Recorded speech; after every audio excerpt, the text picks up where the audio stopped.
Tani soal pengusiran, sampean punya kepemilikan apa? Jadi begini Cak Soleh, saya ini adalah pemilik dari tempat yang di Tuban itu. Saya punya surat alamat lengkap. Lengkap itu, lontar-lontar apa itu? Iya, itu masuk di.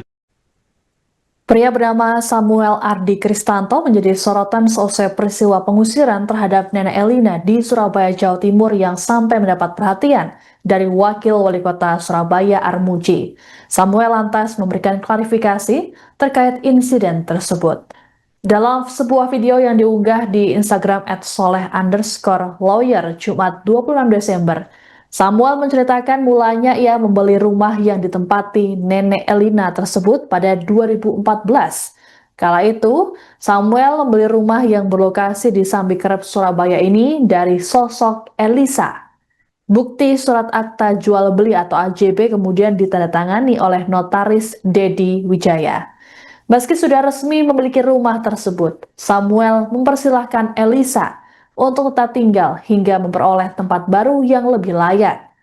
Kemudian pada 2017, Elisa meninggal dunia. Sepeninggal Elisa, Samuel berencana untuk langsung menempati bangunan rumah tersebut. Namun hal itu urung dilakukan karena ia masih ingin mengurus proses balik nama pada Agustus 2025. Ia lantas berkomunikasi dengan pengurus RT setempat sembari membawa semua berkas bukti keabsahan kepemilikan rumah. Namun pihak RT meminta Samuel untuk menyelesaikan urusan dengan beberapa pihak yang masih tinggal di dalam rumah tersebut. Merespons hal ini, Samuel lantas mendatangi rumah itu untuk bertemu dengan anak angkat Elisa, Iwan. Selama berkomunikasi, Samuel mengajak rekannya, Yasin, untuk mengantisipasi ketegangan kedua belah pihak. Menurut Samuel, orang-orang yang tinggal di rumah tersebut adalah Musmirah atau Mira, yang merupakan istri Iwan, dan Sari Murita Purwandari atau Sari. Samuel berujar dirinya tak mengetahui ada sosok Nenek Elina yang turut tinggal di rumah tersebut. Disinggung soal bukti keabsahan kepemilikan rumah yang dimiliki penghuni awal, Samuel menyebut mereka tak dapat menunjukkannya. Terkait pengosongan rumah, Samuel menyebut ia telah mengedepankan upaya humanis dengan melakukan proses mediasi. Ia juga sudah menyediakan tempat tinggal pengganti bersifat sementara di kawasan Jalan Jelidro, Sambikerep, Surabaya. Namun mereka menolak tawaran tersebut dan meminta lokasi tempat tinggal pengganti di kawasan Graha Family atau Graha Natura. Soal proses pembongkaran paksa yang tidak melibatkan pengadilan, Samuel beralasan proses tersebut membutuhkan biaya yang mahal dan proses yang lama. Jadi ceritane soal pengusiran, sampean punya kepemilikan apa? Jadi begini Cak Soleh, saya ini adalah pemilik dari tempat yang di Tuban itu. Saya punya surat alamat lengkap itu, lontar-lontar apa itu? Iya, itu masuk di Dukuhuan. Dusukuan ya? Dukuhuan. Dukuhuan, Candi Lontar. Candi Lontar. Oke, sampean membeli rumah itu? Saya membeli rumah ini. Kapan? Saya membeli tahun 2014. 2014. Pemiliknya bernama? Pemiliknya bernama Ibu Elisa. Ibu Elisa, dia punya kepemilikan letter C. Betul. Sampean pakai notaris ini ya? Betul. Dedi Wijaya, teman-teman, tentu kalau jual beli menggunakan notaris, menggunakan PPAT, pasti syarat formilnya terpenuhi. Oke, sampean beli. Iya. Lapo gak ditempati? Karena waktu itu Tante Elisa, saya memanggilnya Tante Elisa, dia minta untuk tinggal. Oke. Ya, sampai dia mendapatkan tempat baru dan saya izinkan. Memang mengizinkan ya? Mengizinkan. Terus? Tapi di waktu itu yang tinggal di sana ada namanya Sari, ada namanya Mira. Sari dan Mira. Iya. Nenek Elina gak ono? Tidak ada. Tidak ada. Tidak ada sama sekali. Itu 2014 ya? Iya.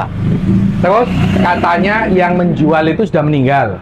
Betul, tahun Elisa, 2017.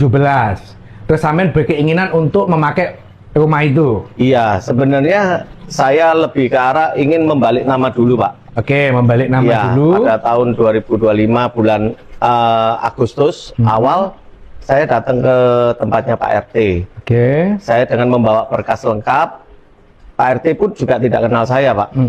Dia tanya, aset yang mana? Saya tunjukkan bahwa aset ini ada yang di depannya lapangan. Tuh, bukannya itu ada yang tinggal. Saya ngomong, betul Pak, ada yang tinggal. Memang saya dulu mengizinkan Tante Elisa. Cuma pada waktu saya minta tanda tangan, Pak RT sampaikan bahwa internalnya diselesaikan dulu aja. Lalu saya mendatangi rumah itu, Pak. Saya baik-baik ketemu dengan namanya Iwan. Iwan ini sopo? Saya tidak tahu, Pak. Iwan ini siapa? Suaminya siapa itu? Mira atau siapa? Sari? Informasinya katanya suaminya dari Ibu Mira. Ya wes. Gitu. Ketemu Iwan. Ya, ketemu Iwan. Saya berpikiran mungkin nanti terjadi suatu keributan. Saya memang mengajak namanya Pak Yasin, teman saya sendiri, Pak. Teman-teman sampean. Ya, teman saya murni, teman saya sendiri. Nah, Gitu. pembicaraan pada saat ada Iwan itu apa aja itu? Saya sampaikan bahwa ini saya selaku pemilik aset ini. Tolong saya mau dikosongkan, saya mau pakai tempat ini. Apakah pada saat itu ada siapa Iwan, Ibu Nenek Elina ini ada? Tidak ada. Tidak ada juga. Tidak ada. Dan apakah Iwan bisa menunjukkan kepemilikan? Aku Tidak duel bisa. ini. Sertifikat kah? Apakah letter C? Enggak juga. Tidak bisa. Artinya ketika Samen menunjukkan jual beli, dia Iya. tidak bisa membantah. Tidak bisa. Setelah itu Setelah itu sama Ibu Joni saya disuruh nunggu sampai jam 5, Pak. Karena dia katanya mau ketemu dengan saya. Ternyata saya dilaporkan Polsek karena dianggap kegaduhan. Faktanya pada saat itu ono bengak-bengok tayo apa? Tidak ada sama sekali. Tidak ada Karena sama sekali. kami di situ hanya menunggu Ibu Joni datang. Yang ditunggu tidak Tidak datang. datang. Nah, kejadian sekarang pindah ke pada saat yang Polemik pengusiran terhadap Nenek Elina di Surabaya, Jawa Timur turut menyeret organisasi masyarakat Madura Asli atau MADAS. Ketua Umum DPP MADAS Sejarah Muhammad Taufik mengklaim pihaknya tak ikut terlibat dalam peristiwa pengusiran Nenek Elina dari rumahnya. Dalam keterangannya pada Sabtu 27 Desember, Taufik mengatakan 4 dari 5 orang yang terekam kamera mengusir nenek berusia 80 tahun itu bukan anggotanya. Adapun satu di antaranya bernama Muhammad Yasin disebut baru bergabung dengan MADAS pada Oktober 2025. Terkait hal ini, Taufik mengaku pihaknya sudah mendatangi Nenek Elina di kediamannya di Balong-Sari, Kecamatan Tandes, Surabaya untuk melakukan klarifikasi. Taufik bahkan mengatakan bahwa Wakil Wali Kota Surabaya Armuji atau Cak Ji telah melakukan framing terkait MADAS. Lebih lanjut, Taufik menyatakan MADAS akan tetap terbuka pada tiap kritik dan saran serta masukan jika ada anggotanya yang melakukan tindakan melanggar hukum. Meski begitu, Taufik mengingatkan agar perilaku oknum membuat masyarakat tidak menggeneralisasi seluruh anggota MADAS. Ia pun berharap proses penegakan hukum secara adil dapat dilakukan di antara kedua belah pihak. Sebagaimana diketahui, video pengusiran dan pembongkaran rumah Nenek Elina menimbulkan kegeraman publik. Imbas peristiwa ini, Nenek Elina dan kuasa hukumnya telah melapor ke Polrestabes Surabaya. Menindaklanjuti laporan tersebut, polisi pun meminta keterangan dari Nenek Elina pada Minggu 28 Desember. Ini Pak Samuel? Iya. Waduh. Iya, iki ya apa iki? Kejadian iki lho ya apa awakmu Jadi itu? kejadiannya gini. Tempo hari saya sudah beli sama Tante Elisa. Beli sama Tante Elisa. Terus 14, Pak. tahun berapa? 14. Ada semuanya surat. Ada semuanya. Surat apa? Letter C-nya ada, surat jual belinya ada. Heeh. Lengkap, Pak. Letter C dari mana? Dari kelurahan, Pak. Dari kelurahan. Dari kelurahan. Kita belum melihat salah benarnya. Iya. Kalau Bapak merasa benar, itu kan ada jalurnya proses hukum toh. Nah ini yang dilakukan dengan cara-cara brutal seperti ini. Ini brutal sekali, dikecam seluruh Indonesia, mengecam sampean Pak nanti Pak. Ormasnya itu dikecam. Indonesia lagi. Kita enggak pakai ormas, Pak. Nah itu siapa yang? Bukan, Pak. Itu siapa Pak itu? Yasin itu teman saya sendiri. Kenapa? Pribadi teman saya. Dia bilang mengatasnamakan ormas. Saya beli dari Tante Elisa tahun 2014, ini suratnya. Ini surat saya. Suratnya jenengan mana? Supaya kita ini sama-sama.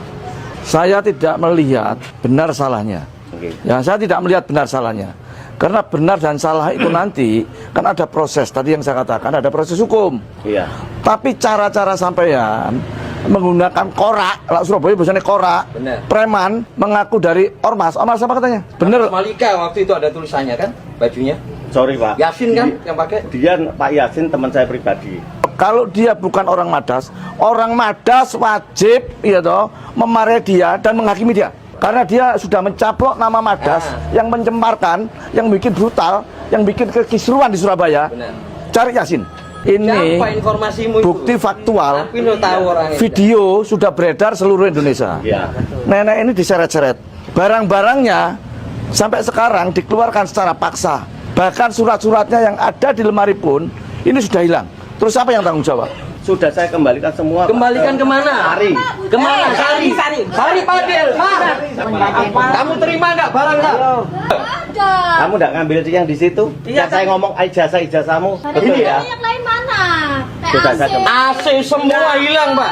Sampai peralatan dapur, permainan, cucu saya motor semua nggak ada Pak. Salah itu salah, sangat salah, wis salah.